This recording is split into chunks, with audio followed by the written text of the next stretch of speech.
शिक्षालयों पर जहाँ से जिसके लिए शिक्षा मिलती है, शिक्षा के दम पर ही आत्मबोध का अधिकार पैदा होता है और जिसे अमृतपान कहते हैं, इनको एक बदनाम करने की कोशिश देश में लागू है। ये जब देश में कहीं चुनाव होता है तो तब जेएनयू के माध्यम से या जेएनयू में ऐसे जातिगत मामले जाति को आधार बनाकर नारे या स्लोगन लिखे जाते हैं या सीमा पर तनाव होता है और निजीकरण का डंडा पूरे देश में चलाया जाता है।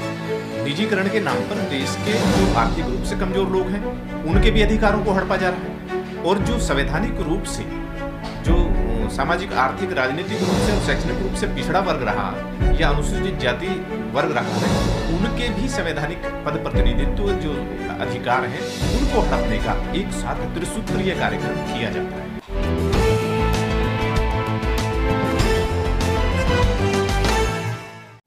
सर, हमारे देश में नारे दिए गए थे कि अंग्रेजों भारत छोड़ो, लेकिन जेएनयू में नारे लिखे गए हैं दीवारों पे कि ब्राह्मणों बनियाओ भारत छोड़ो। ये नारे से आप क्या समझते हैं? आप पूरे देश का जब से ये एक माहौल बना है, सरकारें आई हैं, पूंजीवादी सरकारें जो आई हैं, जिन्होंने अपने पूंजीवादी सिस्टम का या देश के साधनों संसाधनों और मानवीय संसाधनों को हड़पने का जो एक षड्यंत्र रचा है पूरे अंतर्राष्ट्रीय स्तर पर है। इसे ये भी कह सकते हैं कि साम्राज्यवादी ताकतों ने पूंजीवाद को एक आधार बनाकर और पाखंडवाद को धार देके हुए हमारे देश के साधनों और संसाधनों को हड़पने के लिए और मानवीय संसाधनों को गुलाम बनाने के लिए और शिक्षा के मंदिरों पर, शिक्षालयों पर जहाँ से जिस कहते हैं शिक्षा मिलती है, शिक्षा के दम पर ही आत्मबोध का अधिकार पैदा होता है और जिसे अमृतपान कहते हैं, इनको एक बदनाम करने की कोशिश देश में लागू है, जारी है। जब एक चीज देखने की बात होती है, जब देश में कहीं चुनाव होता है तो तब जेएनयू के माध्यम से या जेएनयू में ऐसे जातिगत मामले जाति को आधार बनाकर नारे या स्लोगन लिखे जाते हैं या सीमा पर तनाव होता है। तो और उसी पीरियड में ये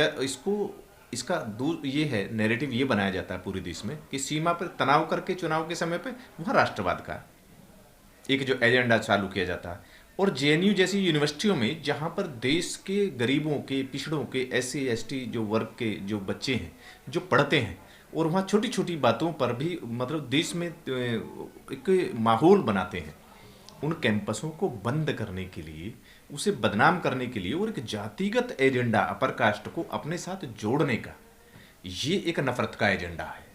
इस एजेंडे पर कार्य करने की ये प्रयास किया जाता है और उसी प्रयास में पूरे जितने भी देश के कॉलेज कैंपस हैं उनको लगभग पहले कोरोना के नाम पर बंद किया गया। आज नई शिक्षा नीति के नाम पर जो ऑनलाइन एजुकेशन के नाम पर जो कॉलेज जो अलॉट किए जा रहे हैं उसके नाम पर अभी शिक्षण सत्र ही शुरू नहीं हुआ।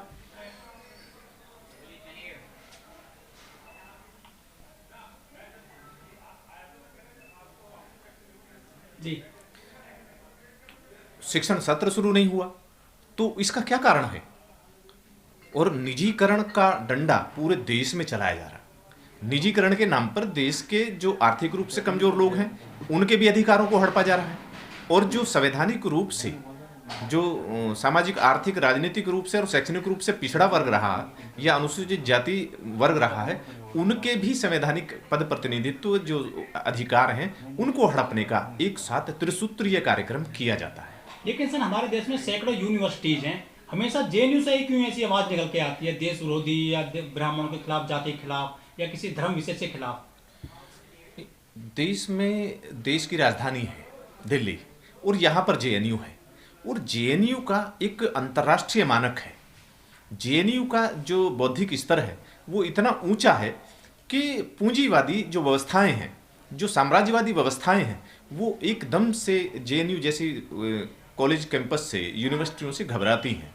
वहाँ की जो चिंतन प्रक्रिया है वो साम्राज्यवादियों के विरुद्ध है, वो आम आदमी के लिए है, जिनको जो मानवीय व्यवस्था के लिए है, मानवीय सुधारों के लिए है, सामाजिक आर्थिक राजनीतिक और शैक्षणिक रूप से पिछड़े वर्ग हैं जिन्हें सामाजिक आर्थिक राजनीतिक और शैक्षणिक रूप से बहिष्कृत किया गया है देश की मुख्य धारा से, जिनके लिए संविधान में सामाजिक आर्थिक राजनीतिक और शैक्षणिक अधिकारों को सुनिश्चित किया गया है। उन अधिकारों को दोबारा से छीनने का एक साजिश है और उस साजिश को जो बल मिलता है, जो देश की राजधानी में जेएनयू है, वो वहां से मिलता है। सर जो जेएनयू है, यहाँ पर जो ब्राह्मण के लिए नारे लिखे गए हैं कि ब्राह्मणों भारत छोड़ो, ये ब्राह्मणों को एकजुट करने की कोशिश की जा रही है, फिर ब्राह्मणों के नाम पर राजनीति की जा रही है? जातिवाद सिर्फ अपर कास्ट को मोबिलाइज करने के लिए, वो भी चुनाव के समय पे। अब ये नारे लगाए गए तो दिल्ली में नगर निगम के चुनाव थे, गुजरात का चुनाव था, उत्तर प्रदेश का चुनाव था, और जस्ट ही इस विफलता से बचने के लिए सीमा पे तनाव हो गया। और सीमा पे तनाव होते ही चीन के साथ में जो टर्नओवर था, एक्सपोर्ट इंपोर्ट, वो के नाम कई गुना बढ़ गया। तो इसे आप क्या समझेंगे? तो ये एक बहुत बड़ी साजिश है। देश के जो आम जनता है, जो 90-95% लोग हैं, उनके सामाजिक, आर्थिक, राजनीतिक और शैक्षणिक अधिकारों को हड़पने के लिए है। देश के साधनों संसाधनों को, मानवीय संसाधनों को हड़प कर मानवीय संसाधनों को गुलाम बनाने की एक साजिश है। ये पूरे अंतर्राष्ट्रीय स्तर पर है, जिसे वर्ल्ड ऑर्डर कह देते हैं, उन पर है। लेकिन जो ब्राह्मण सर हमारे देश में, वो सभी संस्थाओं में सबसे ऊंचे पायदान पर मौजूद है। वो चाहे ब्यूरोक्रेट्स हो, चाहे डेमोक्रेटी हो, चाहे ये अपना प्राइवेट इलाके में भी देख लीजिए आप, चाहे वीसी हो, यूनिवर्सिटी हो, कॉलेज हो, इंडस्ट्रीज हो, सब जगह तो ऊंचे ओहदे पे बैठे हुए हैं वो। तो वो क्यों छोड़ेंगे भारत को? देखो, ये तो एक नफरत का एजेंडा चलाया जा रहा है, वर्ग में विभाजन करने के लिए। पहले नफरत का एजेंडा था, थोड़ा स्लो था, परंतु आज पूंजीवादियों ने देश के मुख्य धारा से सामाजिक, आर्थिक और राजनीतिक और शैक्षणिक रूप से पिछड़े वर्ग हैं, उन्हें वंचित करने के लिए ये नफरत का तूफान चला रखा है। राजनीतिक सत्ता और संसाधनों को हड़पने की ये आपराधिक साजिश है, संवैधानिक विरुद्ध है। और जो ऐसे लोग हैं उनको संरक्षण देश का मीडिया भी देता है। देश के साधनों और संसाधनों पर के जो रक्षक हैं, देश के संवैधानिक अधिकारों के जो रक्षक हैं, संवैधानिक पदाधिकारी हैं, वो भी मौन रूप से आपराधिक चुप्पी साधे बैठे हैं, या उन कार्यों को नहीं करते जो उन्हें संज्ञान लेकर कार्य करने चाहिए। ये भी उनका आपराधिक कृत्य है। लेकिन सर हमारे देश में जो दलित हैं, हमेशा वो घर छोड़ते हैं, घर बार छोड़ते हैं, अपना खेत खलियान छोड़ते हैं, मकान दुकान छोड़ते हैं, गांव छोड़ जाते हैं। नया मामला है यहाँ का 2010 का, मिर्चपुर का, हरियाणा का। वहाँ पे दलितों को जो है बाप बेटी को जिंदा जला दिया था जातिवादी गुंडों ने। उसके बाद से उन्होंने घर छोड़ दिया था, गांव छोड़ दिया था। वो आज भी गांव के बाहर बसे हुए हैं। वो आज खबरें नहीं बनती हैं वो दलितों की, जो वो पलायन कर जाते हैं, घर छोड़ देते हैं, गाँव छोड़ देते हैं। लेकिन ब्राह्मणों को ऐसा नारे लिखे गए तो पूरी जो है मीडिया में छा गई ये लोग। दलितों को जगह क्यों नहीं मिलती मीडिया में? देखो, जो एक हमारे देश में, ये पूरे देश में, पूरे विश्व में ये है कि समर्थ को नहीं दोष गुसाई। एक शोषक वर्ग और एक शासक वर्ग रहा है। तो शोषक वर्ग किसी भी जाति और धर्म को नहीं मानता, सिर्फ अपनी सुरक्षा के लिए वो मिथ घड़ता है। और देश में डिवाइड एंड रूल की पॉलिसी के आधार पर देश को बांटता है, धर्म के आधार पर, वर्ग के आधार पर, वर्ण के आधार पर, ऊंच नीच, छूत अछूत के नाम पर, या कमर्शियल उस चीज़ों के आधार पर बांटता है। इस बंटवारे में हमेशा गरीब, जिसकी कोई आवाज़ नहीं है, जो सामाजिक, आर्थिक और राजनीतिक और शैक्षणिक रूप से पिछड़ा है, उसकी कोई सुनने वाला भी नहीं है। तो ये एक, इस पे होना ये चाहिए, बहस मीडिया से ये होनी चाहिए कि भाई जो अपराध हुआ, हत्याएं हुई, चाहे वो गरीब थे, और उन्हें कोर्ट से छोड़ा कैसे गया, कमी किसकी रही?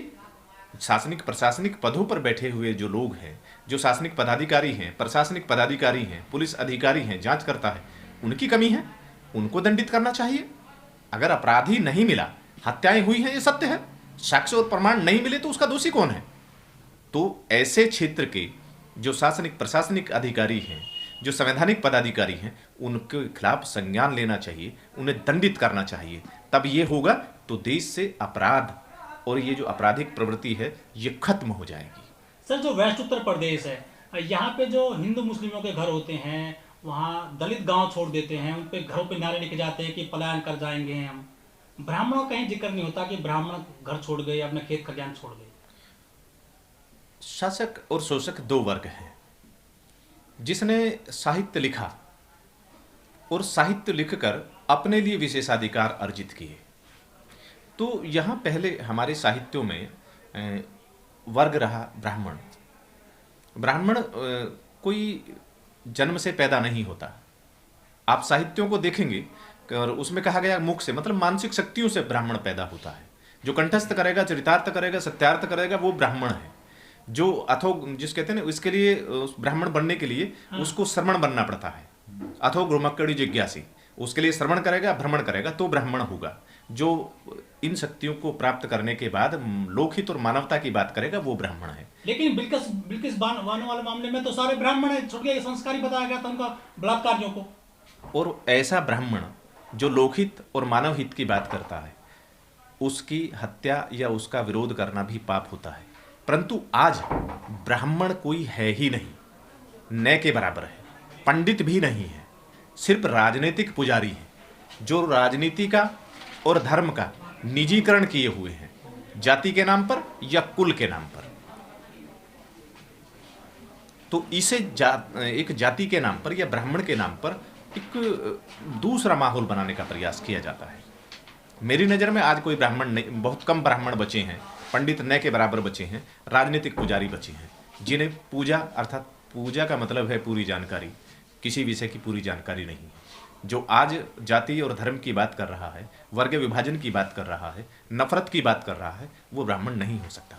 सर, ब्राह्मण, वैश्य, शूद्र, क्षत्रिय ये बताए गए हैं 4 वर्ण, उसमें सबसे ऊंचा ब्राह्मण माना गया है। और उसके लिए ऐसे नारे लिखे गए हैं शैक्षिक संस्थान में, जो बड़ा इंटरनेशनली संस्थान माना जाता है। ये इसका क्या इम्पैक्ट पड़ेगा फ्यूचर में?